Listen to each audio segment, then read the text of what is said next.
أعوذ بالله من الشيطان الرجيم. بسم الله الرحمن الرحيم. الحمد لله رب العالمين، والصلاة والسلام على أشرف الأنبياء والمرسلين نبينا محمد وعلى آله وأصحابه أجمعين. أما بعد، السلام عليكم ورحمة الله وبركاته. Mga kapatid natin sa pananampalatayang Islam, nabatid natin ang puso na ito ang pinakapuno sa atin. Puno na kung saan ng lahat ng ating katawan, na ito ang sinusunod ng ating isipan, na ito ang nagdidikta sa lahat na kung saan ito ay namayani, na ito ang masusunod. Ngunit kinakailangan ang puso ay punong-puno ng pag-alala sa Allah, punong-puno ng pagdakila sa Allah, para ang puso ay magkakaroon ng katatagan sa anumang pangyayari na kanyang mararanasan. Sapagkat ang puso, ito ay malambot na kung saan madaling masugatan, madaling magdamdam, na madaling manglumo na dahilan kung bakit manghihina ang tao, kung bakit mapapariwara ang tao sa mga pangyayari na kung saan na kanyang kinasasadlakan. Na kung titingnan natin, ang puso ay kinakailangan na maging matatag, na patatagin sa pag-alaala sa Allah, pagdakila sa Allah, na para magkaroon ng katiwasayan. Sinabi ng Allah sa banal na Quran, "Pamay yuridullahu ay yahdiyahu yasrah sadrahu lil Islam, wa may yurid an yudillahu yaj'al sadrahu dayiqan haraja ka'annama yas'adu pis samai kadhalika yaj'alullahu rizza ala alladina la yu'minun." Sinabi ng Allah sa banal na Quran, kaya ang sino mang nanaisin ng Allah na papatnubayan ay palilinawin ang kanyang dibdib para sa Islam, at ang sino mang kanyang nanaising iligaw ay gagawing mahigpit na masikip ang kanyang dibdib, katulad sa yaong umakyat sa kalangitan. Gayon din gagawan ng Allah ng kasagwaan ang mga yaong hindi naniniwala. Mga hindi naniniwala na nagmamalaki sa Allah, mga hindi naniniwala sa kadakilaan ng Allah, mga tao na naligaw dahil sa kanilang pagmamalaki sa Allah subhanahu wa ta'ala. Kaya kung titingnan natin ang mga pangyayari sa nakaraan, na hindi maghihilom ang sugat ng nakaraan, na lalo kung ito'y iyong maaalala. Kaya kung titingnan natin na maski si Satanas o si Iblis ay meron siyang sugat ng nakaraan, na inulat ni Abu Hurairah sa hadith ng propeta sallallahu alaihi wasallam. Anong sinabi ng propeta Muhammad sallallahu alaihi wasallam? Ida kara ibnu Adam as-sajadata pasajada a'tazala syaitan yabki yaqulu ya wailahu wa fi riwaya abi Quraibin ya waili amara ibnu Adam bis sujud pasajada palahul jannah wa umirtu bis sujud paabaytu palinnar, rawahu Muslim. So makita natin ang sinabi ng propeta sallallahu alaihi wasallam, kapag ang alipin ay bumabasa, kung ang anak ni Adam ay nagsujud at siya'y nagpatira pa, kung bumasa siya ng Quran at nabasa niya ang sajada, suratus sajada, na merong pagpapatira pa at siya'y nagpapatira pa. Lalayo si Satanas habang umiiyak na nagsasabi, kasuklam-suklam sa akin, Inutusan ang anak ni Adam ng pagpapatira pa at saka nagpatira pa. Kaya't mapapasa kanya ang paraiso. At inutusan ako ng impyerno at ako ay tumanggi, kaya't mapapasa akin ang impyerno, isinalaysay ni Muslim. Kaya dito, mga kapatid sa pananampalataya, na ang nakaraan na kung saan na pinagsisisihan ay hindi na maibabalik. Kaya kung tingnan natin si Iblis, dahil sa kanyang pagmamalaki, dahil sa kanyang pagmamataas, dahil sa kanyang pagmamayabang, na kung saan nakatamo siya ng sugat ng nakaraan na hindi maghihilom, na ang resulta, na ang kasasadlakan niya ay ang impyerno. Kaya makita natin ang sugat sa katawan ay hindi katulad ng sugat ng nakaraan, sapagkat ang sugat ng nakaraan ay hindi ito maghihilom. Pwede lang makalimutan, ngunit ito'y bumabalik-balik sa ating isipan, babalik sa alaala, at makikita mo na kung saan na ikay nasasaktan, maraming kawalan. Kaya makita natin, maraming kawalan ang iyong maiisip na pagkukulang, at ito'y pagsisisihan. Kaya makita natin, si Iblis mismo, siya ay nagsisisi. Ngunit dahil sa kanyang pagmamalaki, pagmamataas, na kung saan naaalala niya ang sugat ng nakaraan, ang sugat ng kanyang nakaraan dahil sa hindi niya pagsunod sa Allah subhanahu wa ta'ala, at mapapasa kanya ang kaparusahan. Kaya ganun mga kapatid sa pananampalatayang Islam, bilang alipin ng Allah subhanahu wa ta'ala, na tayo'y magbalik loob sa Allah, magpakumbaba, maging masunurin sa Allah, umiwas sa kanyang mga pinagbabawal, at para hindi tayo mabilang na kung saan napagsisihan natin ang nakaraan kung tayo hindi nakapagbalik loob sa Allah, na yun ang malalim na sugat na hindi magsuyhilom, ang sugat ng nakaraan kung ikaw ay hindi nakapagbalik loob sa Allah, kung ikaw ay hindi nakagawa ng kabutihan. Kaya kung ang mga pagkakataon na ating napalampas, na hindi napahalagahan, kung tayo ay naging pabaya, mga kapatid sa pananampalatayang Islam, na ito ay hindi natin mapapakinabangan ang pagsisisi kung tayo ay huli na. Kaya yun ang sugat na hindi maghihilom, mga kapatid sa pananampalatayang Islam, na makita natin na kinakailangan na ang isang alipin ng Allah subhanahu wa ta'ala ay maging maagap sa mga gawain na kung saan o pagkakataon para sa pagdakila sa Allah subhanahu wa ta'ala.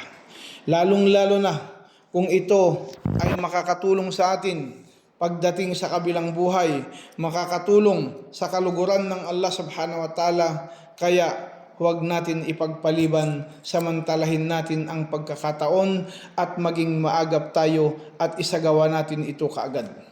Kaya kung titingnan natin na sinabi ng propeta sallallahu alaihi wasallam na inulat ni Abu Hurairah radhiyallahu anhu, al-mu'minul qawi khairun wa ahabbu ilallah min mu'minud da'ib, wa fi kulli khair ahris ala ma yanfa'uka wasta'in billah wala ta'jiz, wa in asabaka syai'un fala taqul law anni fa'altu kana kada wa kada, walakin qul qaddarallahu wa ma syaa fa'ala, fa inna la tabtahu amala syaitan. Rawahu Muslim. Sinabi ng propeta sallallahu alaihi wasallam na inulat ni Abu Hurairah radhiyallahu anhu, ang malakas na mananampalataya ay higit pa na mainam at kamahal-mahal kay Allah kaysa mahinang mananampalataya.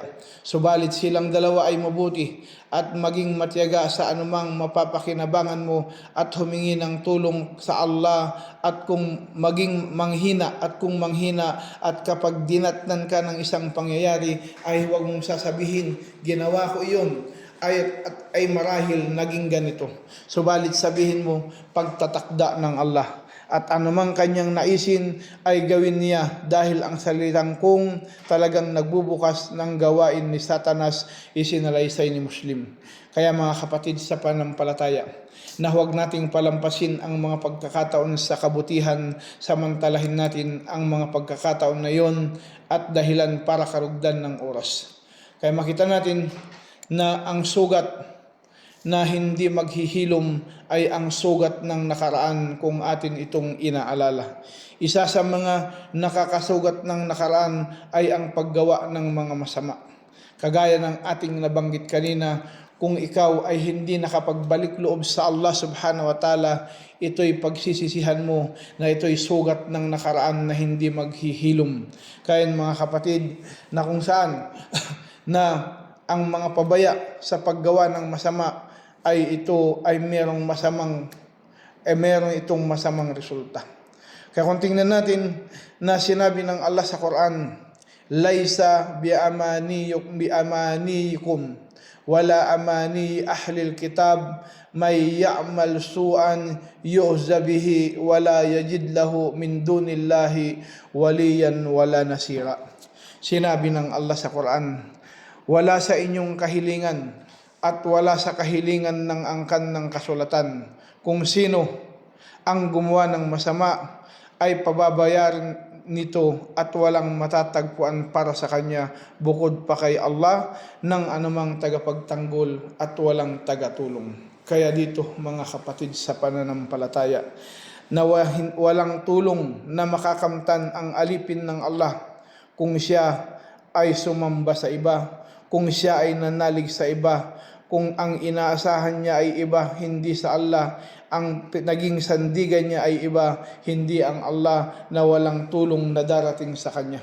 Kaya mga kapatid sa pananampalatayang Islam, kabilang buhay na ating pinagsahandaan na hindi tayo maapektuhan, hindi tayo makalimot sa mga bagay na kung saan natukso para sa paggawa ng kabutihan na maging sanhi ito na pagsisihan ng alipin kung siya'y naging pabaya para sa kabilang buhay, at ito'y mga alaala na hindi niya makakalimutan pagdating ng kabilang buhay kung hindi siya gumawa ng kabutihan.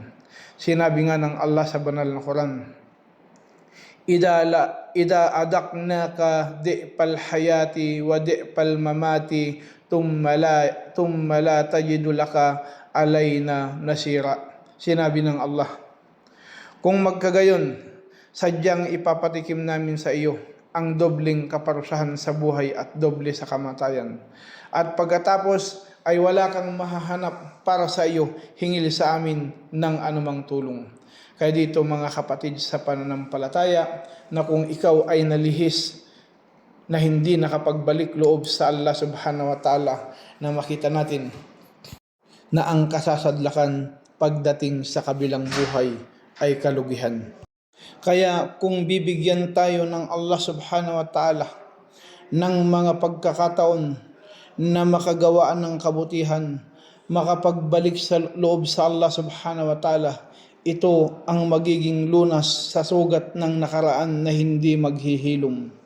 Paggawa ng kabutihan, pagbabalik loob sa Allah subhanahu wa ta'ala, sinabi ng Allah sa banal na Quran, illa man taba wa amana wa amila amalan saliha paulaika yubaddilullahu sayiatihim hasana wa kana Allahu gapuran rahima. Sinabi ng Allah sa Quran, maliban sa sino mang nagbalik loob at naniwala at gumawa ng mabuting gawa, magkaganon ay papalitan ng Allah ang kanilang mga kasalanan ng mga mabubuti, at ang Allah ay maging mapagpatawad na maunawain. Kaya mga kapatid sa pananampalataya, na ang pananampalataya, pananalig sa Allah subhanahu wa ta'ala, pagsunod sa Allah subhanahu wa ta'ala, pag-iwas sa mga ipinagbawal ng Allah ay gawaing pangpatong sa sugat ng nakaraan na sinabi nga ng Allah sa banal na Quran, wala tahinu wala tahzanu wa antumul a'launa in kuntum mu'minin. Sinabi ng Allah, huwag kayong manghihina at huwag kayong magdadalamhati at kayo ang mas mataas kung kayo nga'y mga mananampalataya.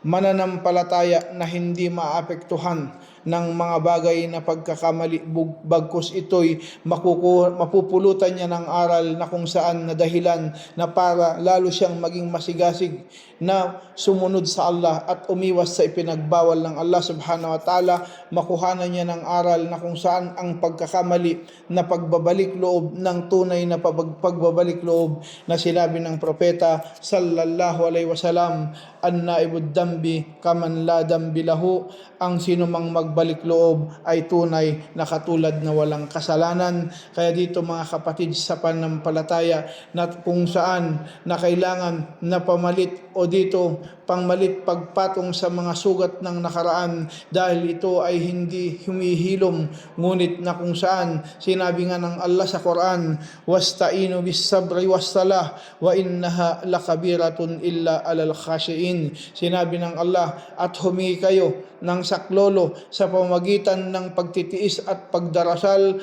at sa katunayan ito ay sadyang napakahirap maliban sa mga mataimtim. Kataimtiman ng pagdarasal, kataimtiman ng pagsunod sa Allah, kataimtiman ng pananalig sa Allah subhanahu wa ta'ala na siyang magpapaluwag, magbibigay ng kapanatagan sa puso ng isang mananampalataya na maibsan kung anuman ang sugat ng nakaraan na ito'y mawawala sa kanya, mapapalitan ng kapanatagan sa pag-alala sa Allah subhanahu wa ta'ala at pusong matatag na dumadakila sa Allah subhanahu wa ta'ala. Maiibsan, malulunasan ang mga nakaraan na pagkakamali. Kaya makita natin sinabi ng Allah sa banal na Quran, ya ayuhan nasu qad ja'akum mau'idatun min rabbikum wa shifaa'u lima fis suduri wa huda rahmatu lil mu'minin. Sinabi ng Allah sa banal na Quran, o sangkatauhan, tunay na dumating sa inyo ang mga pangangaral mula sa inyong Panginoon at lunas para sa anumang nasa mga dibdib at patnubay at pagkahabag para sa mga mananampalataya.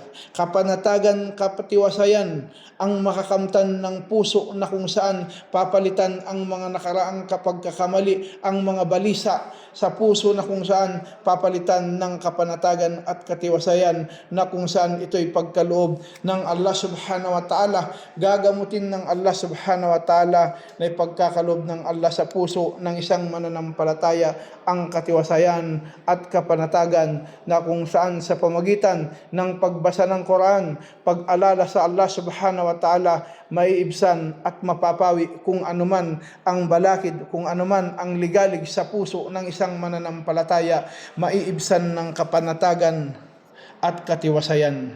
Sinabi ng Allah sa banal na Quran, wa nunazzilu minal Qur'ani ma huwa shifaa'u wa rahmatu lil mu'minin wa la yazidu ad-dhalimina illa khasara. Sinabi ng Allah sa Quran, at aming ibinaba mula sa Quran ang anumang kagalingan at habag sa mga mananampalataya, at walang makadagdag sa mga mapang-api kundi pagkalugi. Mga mananampalataya na pagkakalooban ng Allah subhanahu wa ta'ala ng katiwasayan at kapanatagan at kadalisayan ng puso. Ngunit ang mga tao na makapang-api na mga suwail sa Allah subhanahu wa ta'ala ang kanilang makakamtan ng kanilang puso, kundi kabanaagan at pagkabalisa. Kaya mga kapatid, sa pananampalatayang Islam, na dito makikita natin lunas na kung saan sa pusong maligalig, lunas sa puso na hindi matiwasayan, lunas sa puso na balisa, na kung saan makita natin naturo ng propeta na panalangin para lunas sa puso na walang katiwasayan, na balisa, pusong balisa, na turo ng propeta, panalangin ng propeta na inulat ni Anas radhiyallahu anhu, anna nabi sallallahu alaihi wasallam qala, Allahumma inni a'udzu bika minal hammi wal hazan wal ajzi wal qasal wal buql wal jubni wad dala'id daini wa galabatil rijal. Rawahu Bukhari.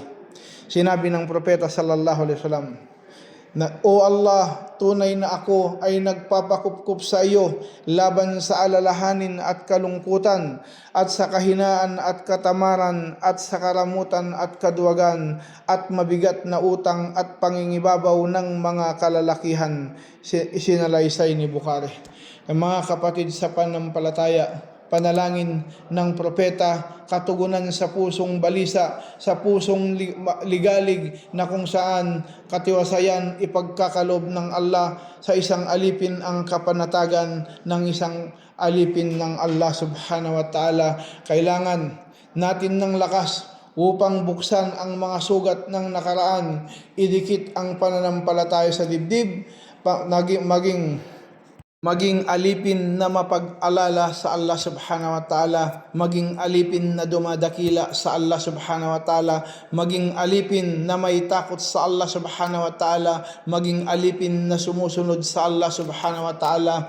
Magkakaroon ng katiwasayan ang puso ng isang alipin na dumadakila ng wagas at lubusang mananampalataya sa Allah subhanahu wa ta'ala, na pagkakaloban ng Allah ang kanyang puso ng katiwasayan at kapanatagan at sa kabubunutin ang kaibuturan ng sakit na kumakapit sa mga alalahanin at makipagkasundo sa mga ito at sakyan dahil hindi mo mapipigilan ang hapdi ng nakaraan kung maaalala minsan. Ngunit ito ang lunas: pag-alala sa Allah subhanahu wa ta'ala, pagdakila sa Allah, pag-iwas sa kanyang mga ipinagbabawal. Mga kapatid sa pananampalataya, ang ligalig na nagpapalakas sa iyo, na kung saan ligalig ng isang puso na kinakailangan pag-alala sa Allah subhanahu wa ta'ala, pagkakaloban ng Allah ng katiwasayan, ang puso ng alipin ng Allah subhanahu wa ta'ala, katiwasayan at kapanatagan sa pamagitan ng pag-alala sa Allah. Ala bidikrillahi tutmainnal qulub, pag-alala sa Allah na dahilan na pagkakaroon ng katiwasayan ang puso. Sinabi ng Allah sa banal na Quran, idtus'iduna wala talwuna ala ahadin war rasulu yad'ukum fi ukhrakum paatabakum gamma bigammin likayla tahzanu ala ma patakum wala ma asabakum wallahu kabirum bima ta'malun. Sinabi ng Allah sa Quran, nang nagsiakyatan kayo at hindi lumingon sa kahit sino habang ang mensahero ay nananawagan sa inyong mga likuran, kaya sinuklian kayo ng Allah ng ligalig sa isa pang ligalig upang hindi kayo magdadalamhati sa anumang nakaligtaan ninyong tagumpay at hindi rin sa anumang dinanas nyo, at si Allah ang nakakabatid sa inyong mga ginagawa. Kaya dito mga kapatid sa pananampalataya, ng isang alipin ng Allah subhanahu wa ta'ala, kung nakamtan niya ang tagumpay, biyaya ng Allah subhanahu wa ta'ala, ay magdudulot ito sa kanya ng katiwasayan at kapanatagan na mag-uudyok sa kanya para lalong gumawa ng kabutihan, lalong gumawa ng pagsamba, lalong gumawa ng ibada sa Allah subhanahu wa ta'ala. Ngunit ang tao na kung saan na hindi mananampalataya, makita natin na dahilan na kanyang pagkaligaw, dahilan ng kanyang paglayo sa Allah subhanahu wa ta'ala. Kaya isa sa mga gawain ng puso ay ang magdalamhati para iparamdam sa iyo ang iyong kahinaan sa harap ng Panginoon, ngunit sa pamagitan ng pagdakila sa Allah subhanahu wa ta'ala, pagsunod sa Allah subhanahu wa ta'ala, na ito ang lunas na maghihilom sa sugat ng iyong nakaraan sa iyong buhay, na makakalimutan mo ang ligalig na iyong dinaranas, sapagkat ikaw ay pagkakaloban ng Allah subhanahu wa ta'ala ng pusong panatag, na pusong dumatagila, na pusong dalisay na sumusunod sa Allah subhanahu wa ta'ala. Sinabi ng iba ay naghihilom pero nag-iiwan pa rin ng peklat bakas na siyang nagpapaalala sa mapait na nakaraan o magandang alaala. Ngunit ito'y hindi totoo dahil kaya ring paiyakin ng nakaraan na para bang sugat na hindi pa lubusang humihilom. Mga kapatid sa pananampalatayang Islam, kaya makita natin na ang tao humahagulgol at naglulupasay pa rin ang iba kung dumadating na sa katandaan kahit napatawad na niya ito, na kung maalala niya ang nakaraan sapagkat siya ay kabilang sa mga tao na hindi dumadakila sa Allah, na kung saan dakila ng Allah subhanahu wa ta'ala, kadakilaan pagdakila ng tunay sa Allah subhanahu wa ta'ala para maibsan, mapukaw ang nakaraan na kung saan na dahilan ng pagkaligaw ng tao. Kaya kung titingnan natin mga kapatid sa pananampalatayang Islam, na tula ni Hasan bin Thabit na kanyang sinabi, Jirahatus sinan laha ti'amun wala yultam ma jarahal lisan. Jurhus sayf tadmuluhu payubra wa khurujud dahri ma jarahal lisan. Sinabi ni Hasan bin Thabit, ang mga sugat ng sibat ay gumagaling at hindi humihilom ang sugat ng dila. Ang sugat ng tabak ay nagpapamaga sa kagumagaling at ang sugat ng panahon ay ang sinugatan ng dila.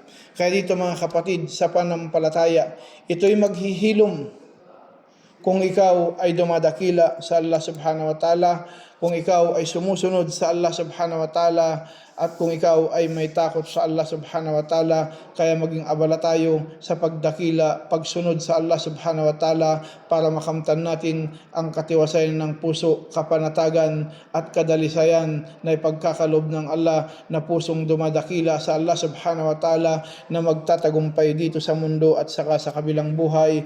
Assalamualaikum warahmatullahi wabarakatuh.